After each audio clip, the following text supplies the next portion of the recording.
Well, I've disassembled the cabinet. I'm getting ready to start doing some prep for finishing. I did mark on the ends of the boards where they are or what they are, because when I start planing these down, I'm going to lose those marks. So first thing I did was I set up a planing stop on my bench here. This is some 1/2-inch plywood. These are long boards, and again, my regular bench kind of stinks. So I'm just going to take a hand plane here. And what I really want to do is just kiss the surface enough so I remove any machine marks, anything like that that are on here. I can feel a couple things, and especially on the edges and in the front here, there's a nice burn mark. There's some joiner marks here.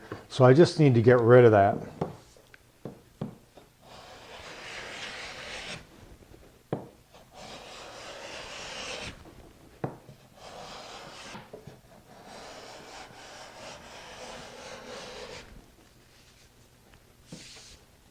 All right, so that's what I'm looking for. It's nice and smooth. I can feel a little ding right here. I don't know where that came from. It's on the inside of the cabinet. I'll see if I can steam that out, but that's what I'm looking for. Now for the shorter boards, I'm using this planing stop because, again, it's shorter and easier to work with. So I want to do the same thing here. I just want to get rid of these mill marks that are both on the edges and the faces. The nice thing about this, it only takes a couple minutes to do all these pieces, and they'll be ready for finish with no sandpaper when I get done, which is kind of nice.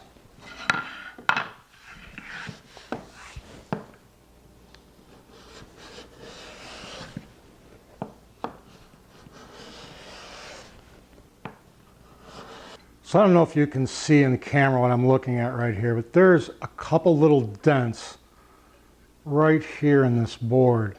And that's probably caused by me dropping something on it, more than likely setting this down on a work surface with something on that work surface that was harder than the wood and moving this around or putting pressure on it.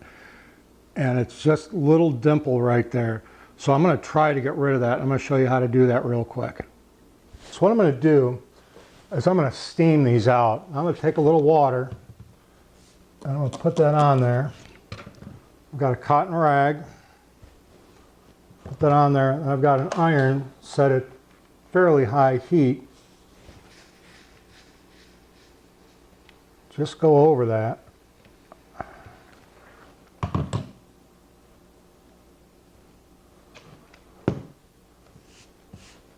And just like that, they are gone. I'll bring this up to the camera a little bit closer and hopefully you can see that. Maybe, maybe not.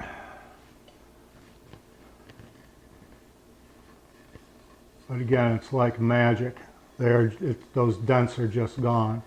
So catch them early and get rid of them. So the next thing I want to do is I want to stabilize this knot right here. As you can see, it moves around. I don't want to kick it out. I want to leave it in there. I like filling that in with epoxy. I'm going to show you how to do that in a second. The reason I didn't do that before I hand planed the boards is because I don't want my hand plane running over the epoxy. After I put this in there, I use a card scraper and just clean that off a little bit. So this is what I'm going to use. I use a System 3 epoxy. I had West Systems one time. Unfortunately, you've got to use so much of it for small pair like this. This I can just pretty much decide what I want to make and be done with it. So this is a 2-to-1 mixture. I'm just going to pour it into this little cup here. That's actually the resin. Now I need to put some hardener in there.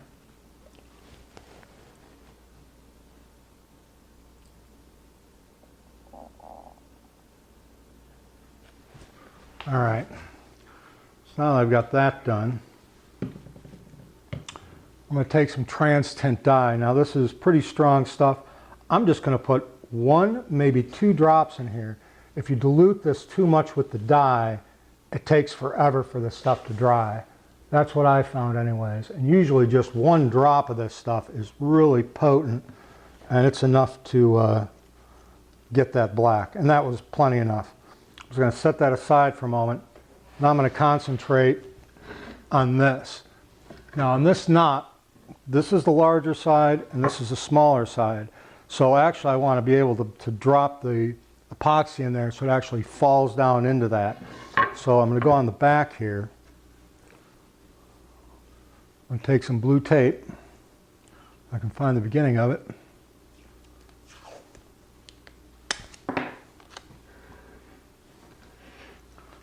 And just simply put that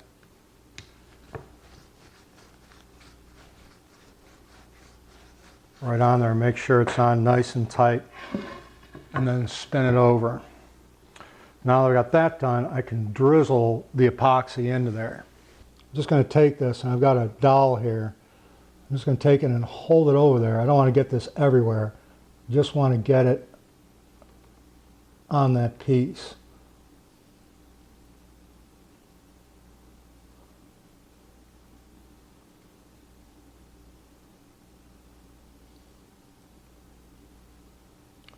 And I can see it already just dropping down in there.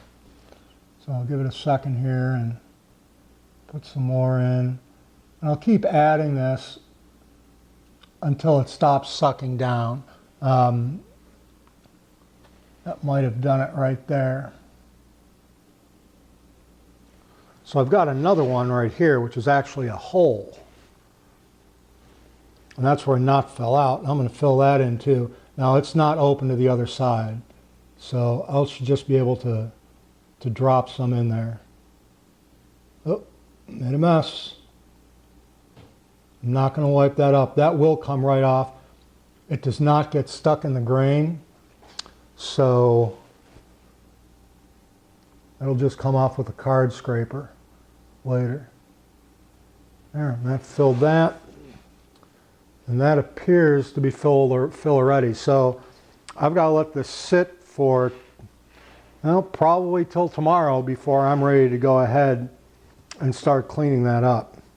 Well, the epoxy on this is dry and it came out real nice. On the other side it filled in, so I'm pretty happy about that. So the next thing I need to do is start removing this epoxy. And I'd pretty much start out with a chisel, just to get the bulk of it off.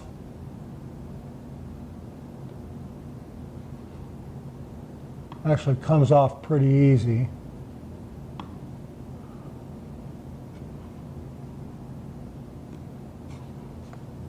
All right, now after I've got that done, I can move over to my card scraper and just remove the rest of it.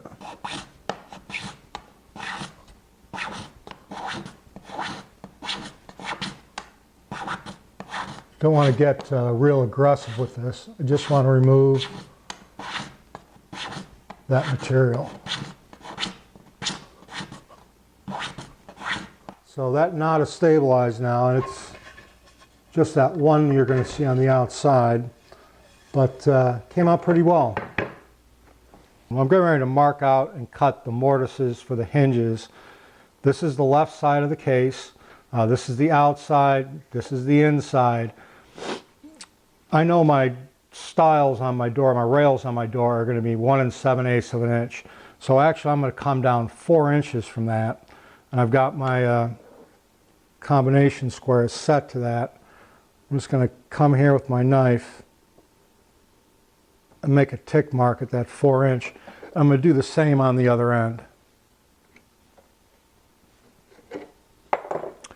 Now these hinges, the leaf itself is 5/8 of an inch. Normally I would bury about half the barrel into this, but I'm not going to do that this time, mainly because I want to have about 1/8 of an inch left on the inside of the cabinet. I don't want the brass to be seen from the inside of the cabinet. So that's just me.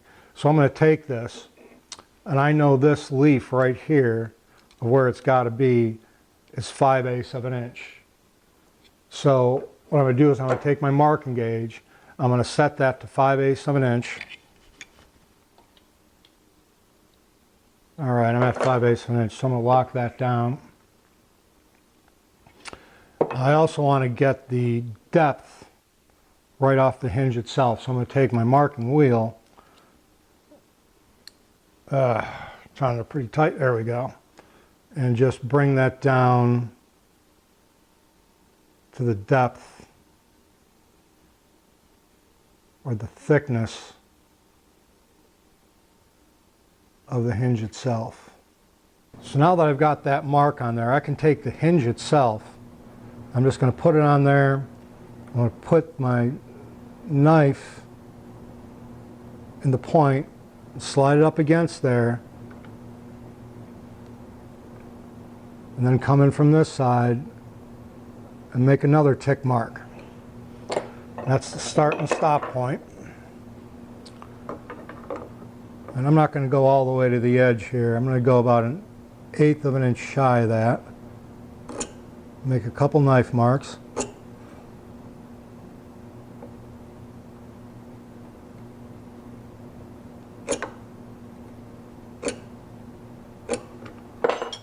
Now I'm going to take my marking gauge and I'm going to score that line across.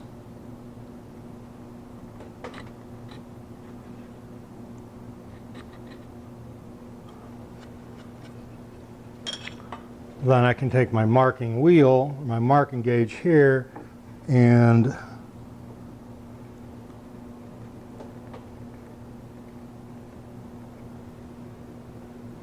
cut the depth on the front. And I'm going to take a nice sharp chisel like this right here. I'm going to go bevel up. I'm going to go right there. I don't want to go past that edge, but right there. I'm just going to take this,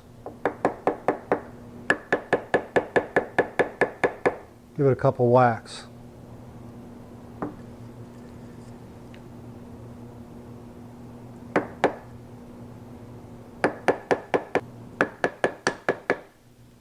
Alright, now I've got that down, I'll take my wider chisel, which is not much wider than the other one. It's a 1 inch. There's my knife line for the front. So I'm just going to take this. Nope, I need to cut that a little bit more here. I'm starting to tear it up.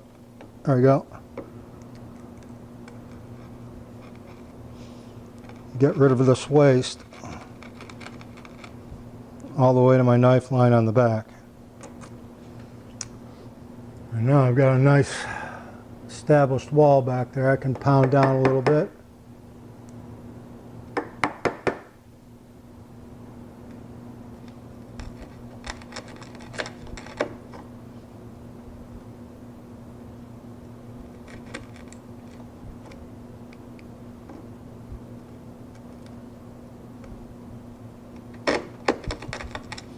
All right, let's give this a try and see how it looks.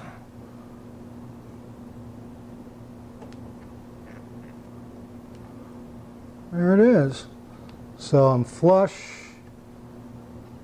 I'm square. I didn't blow out that back wall, which is always a good thing. So now that I got this one done, I'm going to do the other side. There's one last thing I need to do before I start the finishing or the pre-finishing on this. Is I need to round over all the sharp corners. I just use a block plane for this. You can use sandpaper too, but just a couple quick swipes. Usually give 3, one on the 45 and then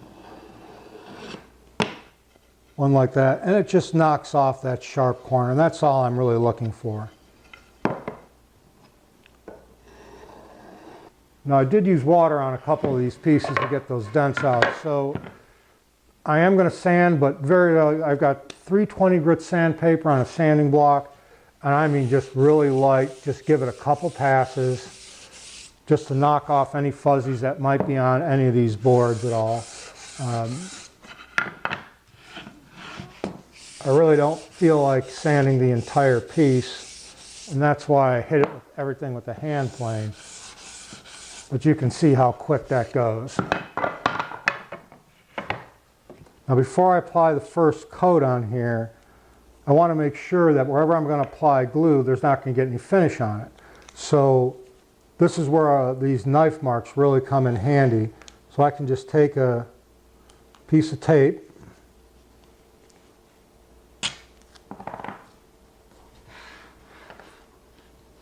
I can find that knife line,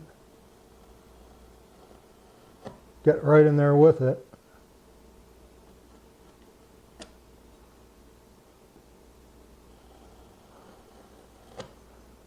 Cut this tape away.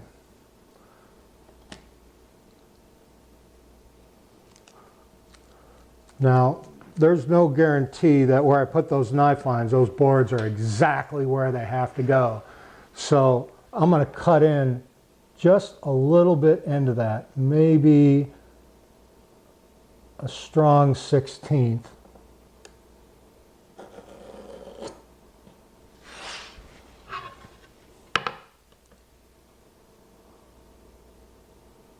Just to make sure that I get finish everywhere I need to get it.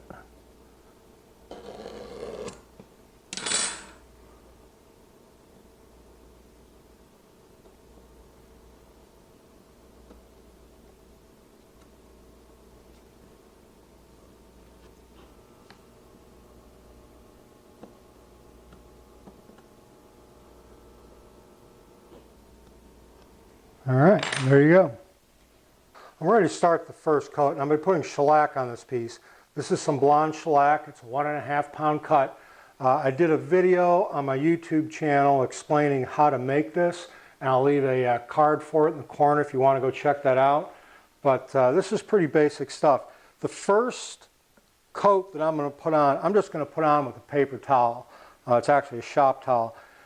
This wood is going to be very thirsty. It's going to soak up the finish, and it's definitely not the final finish. So I'm just going to go ahead and start applying this now.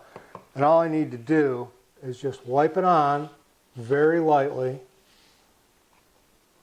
making sure I get a good coat on there. Give it a couple of long strokes on the end. I'm going to flip the board over.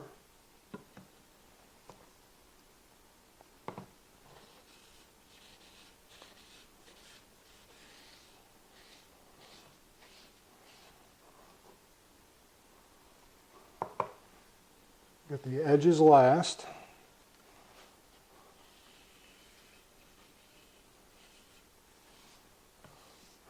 And that's pretty much it. I'm just going to let this sit for probably an hour to an hour and a half, and then we'll go to the next step from there.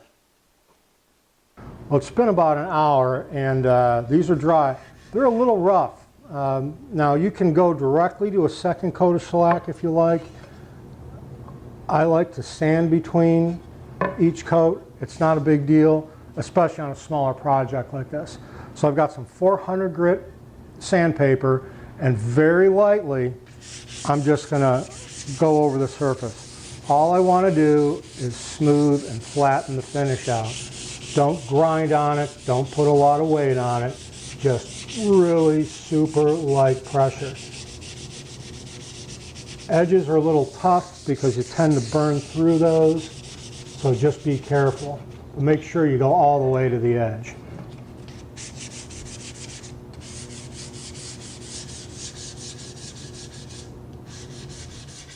So then I'll just take a t-shirt here, actually an old t-shirt, just wipe off that dust. If a little bit stays on there, that's fine because it's shellac. And when you put more shellac on it, it'll actually melt into the next layer. But I always wipe it off anyways, just in case there's a little bit of grit from the sandpaper. That will not meld into the next coat. So it's nice and smooth. I'm just continue to do the rest of the boards, and then we'll put on the second coat. All right, well, I've got everything sanded down, brushed off. The second coat is going to go on exactly like the first. And that's just a real light coat of shellac. Now the wood's not going to be as thirsty this time, so make sure that if you get any runs or drips, that you catch them while it's still wet, and you can just go back over it and get rid of those.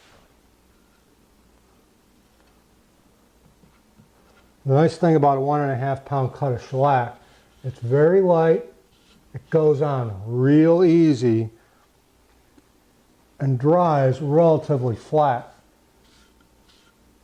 Alright, well the second coat of shellac is dried and I've sanded it back. It's nice and smooth. I've wiped it all off, so we're ready to go with the next step. Now for probably the third, fourth, and possibly fifth, I'm probably thinking only 4 coats are going to be needed on this. I'm going to use a little bit different method for applying the shellac. I'm going to pat it on. So I've got some cheesecloth here, I've got an old t-shirt, and I've switched my shellac over into a little squeeze bottle.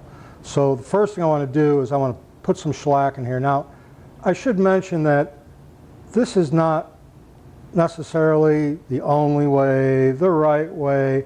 This is my way. Not necessarily good, bad, or anything else. This is just the way I do it. It works for me. You can use whatever method you like. But again, this is just what I do. And I'll make sure I keep that wet. Now all I'm going to do is I'm going to take this piece, I'm going to lay it flat because I don't want to do it while it's on these nails that holds it up. I'm just going to go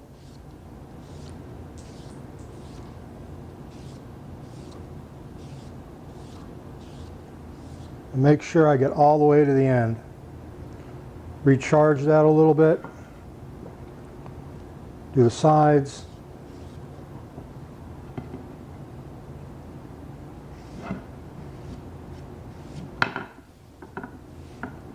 You can feel it drag as it starts to dry. And I'll let that side dry for about a half hour, 45 minutes. And then I'll come back, flip it over, do the other side, let that side dry for about a half hour, 40 minutes, lightly sand it down, wipe it off, and then repeat the process again. But that's pretty much it. Very easy finish.